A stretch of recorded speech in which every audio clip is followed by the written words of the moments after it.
A teenager inherits a multi-billion-dollar estate from a complete stranger. But inside the mansion walls, she discovers a far more dangerous inheritance. The billionaire's son, believed to have died in a fire 20 years ago, is still alive. The heirs are caught in a cycle of manipulation. Avery is the sudden target, while the Hawthorne brothers fall into predictable roles.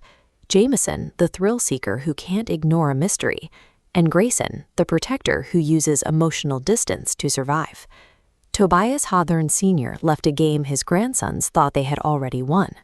Instead, he hid a 20-year-old cold case inside older, alternate versions of his will, ensuring the truth would only surface after he was gone. The estate wasn't a gift. It was a mechanism designed to force the Hawthornes to confront the lies that built their empire. Following her mother's funeral, Avery spent her weeks playing chess in the park with a homeless man she called Harry.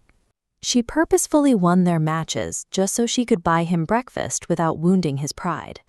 Harry was a disguise. He was actually Toby Hawthorne, the missing heir, living in self-imposed exile for 2 decades. Tobias Hawthorne Sr. had been watching Avery since she was 6 years old. If Toby was in that park, it means the billionaire spent years orchestrating their connection long before he wrote Avery into his final will. Toby's presence in Avery's life suggests their meeting wasn't a coincidence. It raises the central question of the entire inheritance. What was the real relationship between Avery's mother and the Hawthorne family? To find Toby, Avery must retrace a path Tobias originally designed for his daughters.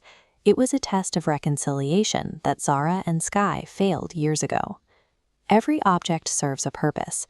This gold wedding ring left to Zara and the white powder in this vial are the keys to reading the invisible ink hidden on a blank page. Jameson pursues these revelations with a frantic energy. He treats the investigation like a hit of adrenaline, ignoring the personal cost as he chases the next high. Grayson responds with a rigid sense of duty. He treats Avery like an objective to be secured, using his grandfather's rules to shield himself from the actual emotions of the case. Tobias Hawthorne Sr. designed this journey to exploit the foundational cracks in his grandsons, ensuring they would move exactly where he wanted them to go.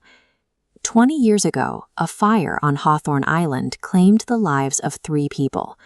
One of them was a local girl named Kaylee Rooney, whom the press and the Hawthornes used as a scapegoat for the tragedy. Toby faked his death to escape the guilt of that night. He abandoned his name and his fortune because he couldn't live with his role in the fire. Avery discovers unsent postcards that reveal a hidden history.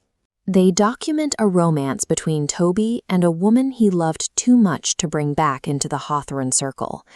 This nap exposes the missing link. Avery's mother was living under a fake name. She was actually Hannah, the sister of the girl who died in the island fire. Toby stayed dead to protect Hannah. He knew that if he ever returned, his father would use the Hawthorne billions to bury his sins, and Toby refused to let that happen to the woman he loved. The inheritance forces a reckoning for the collateral damage the Hawthornes caused to Avery's family 2 decades ago. Reading Toby's journals from his teenage years reveals a sudden shift.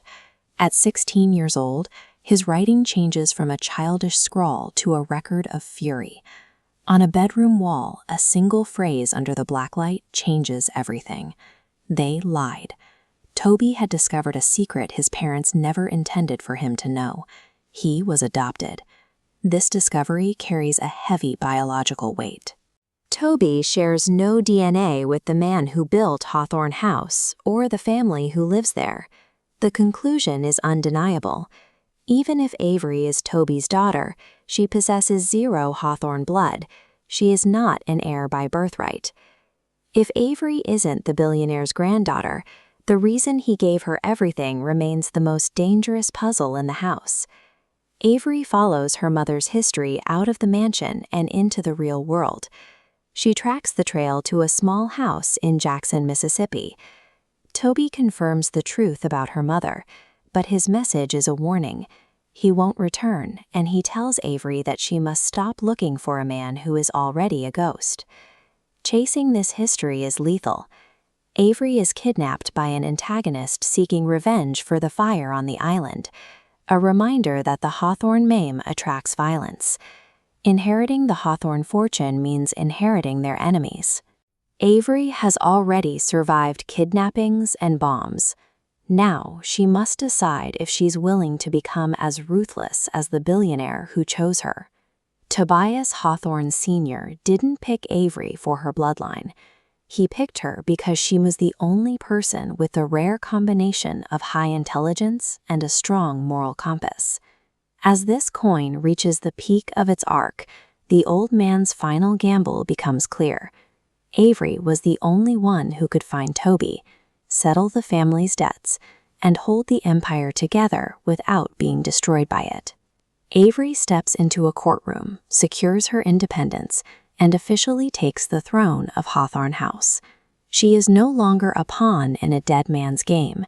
She is the one writing the rules. The Hawthorne Legacy is a study in power. It demonstrates how a single girl, chosen for her brilliance, can navigate a maze of generational trauma and outplay the ghost of a billionaire.